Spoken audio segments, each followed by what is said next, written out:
Good afternoon. Today I'd like to show you a quick 7-minute demo of RamSoft's risk packs.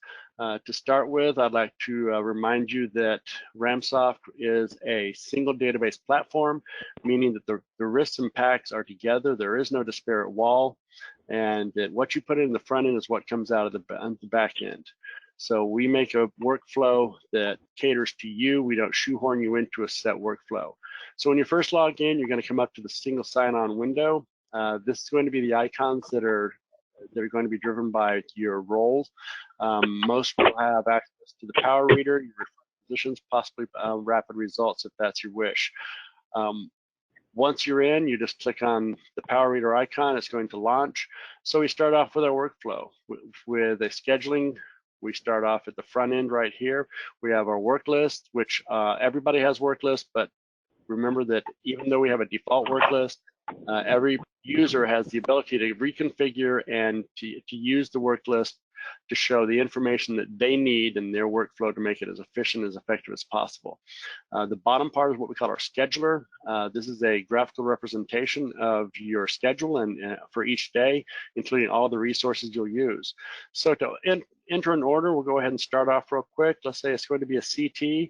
I find my time slot. I'm just going to double click, which will open up my new order window. I'm going to add in a patient name. RamSoft will start using Metasearch, which will show what we have in the database that matches what you're typing. That's the same with almost all fields. We'll just go ahead and start typing in the referring physician as well, and then go ahead and select their referring facility. Next, we'll stop over here and put the anatomy in. We already selected the resource, the modality down here. So I'm just going to start typing the anatomy. Again, Metasearch is going to bring up what I have. I also have the ability to add authorization with start and end date if I have it on hand. Likewise, if I have an ICD-10 code that was sent on the referral, I can add that in here. I just start typing the description, or if I have the code, I'll type it there. However, if I don't have it, I'm just going to come down to history and just type in a quick summary of what the symptomology is. Once that's done, I click OK. Notice that the schedule is blocked, so no one else can have this time slot until I'm finished. Now I've got my studies paced. Now when it comes time for the appointment and the patient walks in, I have two possibilities. I can use the work list, or I can stay on the scheduler. On the scheduler, I just have to right click, come down and arrive the patient. At this point, it changes color. It also changes statuses. I can do my paperwork at this point. I can open up the document viewer a couple different ways. I can go into the icon up here, or I can just double click down here. It's going to open the study info. I can go to documents. From there, I can scan in any documents that are applicable to this patient, including registration, IDs, and also any study-related documents as well. Once that's done, I can go ahead and change the status. Ready for scan.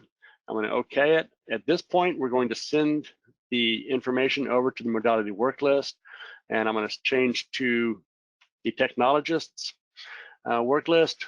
From here, the Technologists will see all statuses that are applicable to them, from arrived, meaning they're in the lobby, down to ready for scan, meaning it's ready to be brought back to have the study commenced. At this point, I can bring the patient back, take him into the modality, start my scan by selecting the patient off the modality work list. At that point, the modality will take over and send MPPS, or modality perform procedure step messages, over to RamSoft, which will be status changes, changing it from ready for scan to started, in progress, and finally, when I'm finished with the scan, to completed. At this point, I can come in, just double click on it. I'm going to open up the PACS viewer to take a look at the images, make sure I have only the images I want to send to the doctor himself. I can also scan in any documents that may be needed, study documents or whatever. We're just going to close that for now. From here, I can go through, I can turn on my Patient Explorer, make sure that everything is copacetic for the doctor, and then we have automatic transitions to move it to the next status. I can just hit the checkbox. That's going to change the status to unread, and that takes us over to the radiologist. From here, I go to the radiologist work list, and I find my study.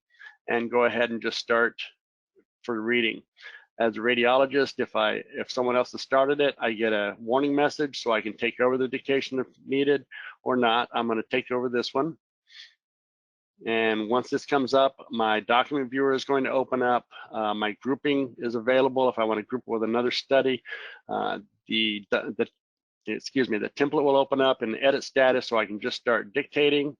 And also I have my anatomy and images sitting right here, plus the thumbnails. I can go through the study. If I'm using voice recognition, I can just pick up the microphone, start speaking. It's going to start showing the dictation immediately in the template. Once I'm finished with my dictation as a radiologist, I've made any annotations or measurements I want. I'm ready to go. All I have to do is click on either the next study or the finish checkbox. And once I do this, it's going to sign the report, change the status to signed, and then close that back to the work list. If I want to go straight through and go through a work list, I can use the next study. And what that's going to do is the same thing as a checkbox. The only difference is instead of taking me back to the work list, it's going to automatically open the next study on my work list. From there, once the report is signed, then RamSoft is going to have a short delay to make sure you don't want to change your mind, maybe make some more edits on the report. Once the delay is finalized, then the report will be auto-faxed to the referring physician, depending on the information you put in when the referring physician was entered into the study. So that is really a high level. There are so many aspects of RamSoft we can go into from here, including sending reminders to the patient via text or phone calls, also sending notes to the referring physician or to the radiologist. But that's kind of a high level. I'd like to show you more. If you don't mind, please let me know your questions and we'll kind of dive in even deeper if you want.